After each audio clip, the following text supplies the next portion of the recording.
Hi guys, so today I'm going to be showing you some methods of how to grow out your hair.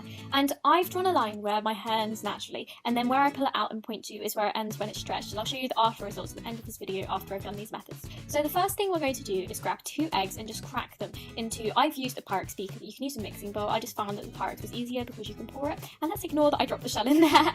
And then we're going to add 4 tablespoons of rapeseed oil. It doesn't matter if you add a bit less or a bit more. We're going to be using this egg mask because your hair is made of basically all protein, and eggs are protein, so you're just adding more of what your hair is made to into your hair. And after you finish mixing those two together, you're just going to pour it onto your hair. And I advise doing this over a bath, so when it falls you can just kind of scoop it up into your hands and rub it back onto your hair. It will be quite hard to kind of mush around when your hair's dry, but it's a lot easier to tell where everything is and what parts are covered and which parts aren't if it is dry. So I personally prefer doing it that way, but you're welcome to wet your hair as well. It will have the exact same results afterwards. Then I cling filmed my hair just so I wouldn't get it over my clothes and my furniture, and I patted it down just to make sure it was really secure. After leaving my mask in for an hour, I got ready for the second part, and I added 2 scoops of coconut oil and then put it in the microwave, and as you can see it just creates a really clear liquid. It can cool down and it can be really cold and still stay a liquid, which is awesome. So I just took out my hair, and I'm just warning you now, it will be very stiff, kind of like dry gel after it's been in hair for a while, so it will take you a while to wash out and the water will be yellow and gross, but it feels so lovely after you've washed it out.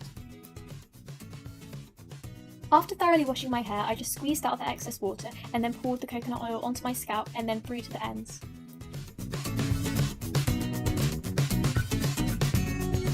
Once all the oil was on my hair, I just spread it throughout the ends and then onto my scalp. Then I started massaging my scalp because this stimulates hair growth, and it just means that your scalp will be really moisturised and your hair will be super soft and long afterwards. Then we're going to just chuck it up into a top bun and wrap cling film around it again. This will be a little bit messy as your hair has been wet, so just wrap a little more cling film around it and then put a towel over your shoulders just as you would in a hairdresser. I think this mask works best when it's left in overnight and then washed out the next morning, because then it's really soft and it's had a lot of time to sink in. As you can see, my hair looks very greasy, but then when it's washed out it's just super shiny and it feels so soft, and it actually grew a bit. It passed the green line that I drew on a tiny little bit, and then when it was pulled it actually grew quite a lot, which I was very surprised at. So these 2 methods are ones that I really recommend. I hope you enjoyed this video, and thank you so much for watching.